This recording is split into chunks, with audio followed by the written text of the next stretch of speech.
அண்மை செய்தி. சென்னை சூளைமேட்டில் மூடப்படாமல் இருந்த மழைநீர் வடிகால் பள்ளத்தில் விழுந்து தீபா என்ற பெண் உயிரிழந்ததற்கு இபிஎஸ் கண்டனம் தெரிவித்துள்ளார்.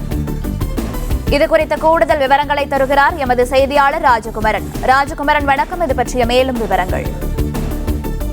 சென்னை சூளைமேட்டிலே மூடப்படாமல் இருந்த மழைநீர் வடிகால் பள்ளத்திலே தவறி விழுந்து தீபா என்ற பெண் நேற்று உயிரிழந்த நிலையில் அந்த செய்தியை குறிப்பிட்டிருக்கக்கூடிய எதிர்க்கட்சித் தலைவர் எடப்பாடி பழனிசாமி மூடப்படாமல் இருந்த மழைநீர் பள்ளத்தை பல மாதங்களாக மூடுவதற்கு அந்த பகுதி மக்கள் கோரிக்கை வைத்தும் கூட அக்கறையற்று நடவடிக்கை எடுக்காமல் இருந்த காரணத்தால் மழைநீர் பள்ளத்துக்குள் விழுந்து ஒரு பெண் உயிரிழந்திருக்கின்றார்.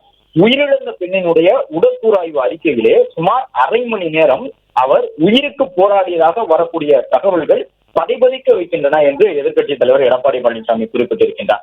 மழைநீர் வடிகால் பணிகள் 95% முடிந்துவிட்டது, 97% முடிந்துவிட்டது என்று 4.5 ஆண்டுகளாக சதவீத கணக்கு போட்ட முதலமைச்சர் மு.க.ஸ்டாலின் அரசினுடைய அமைச்சர்களும் சென்னை மேயரும் இந்த உயிரிழப்புக்கு சொல்ல போகும் பதில் என்ன என்று கேள்வி எழுப்பி இருக்கக்கூடிய அவர் ஆண்டுதோறும் நடக்கக்கூடிய இது போன்ற மரணங்களை ஒருபோதும் ஏற்க முடியாது, இது எல்லாம் எந்த பேக்கேஜில் வரும் திரு ஸ்டாலின் அவர்களே என்று எதிர்க்கட்சி தலைவர் கேள்வி எழுப்பியிருக்கின்றார்.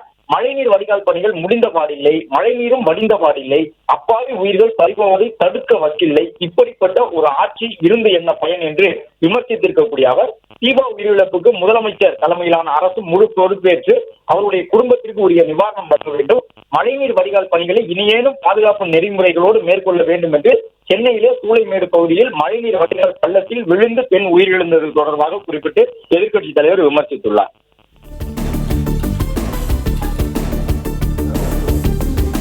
விவரங்களுக்கு நன்றி ராஜகுமரன். பிளே ஸ்டோர் மற்றும் ஆப் ஸ்டோரில் இருந்து பாலிமர் செயலியை QR கோடு மூலம் பதிவிறக்கம் செய்யுங்கள். செய்திகளை உடனுக்குடன் பெறுங்கள்.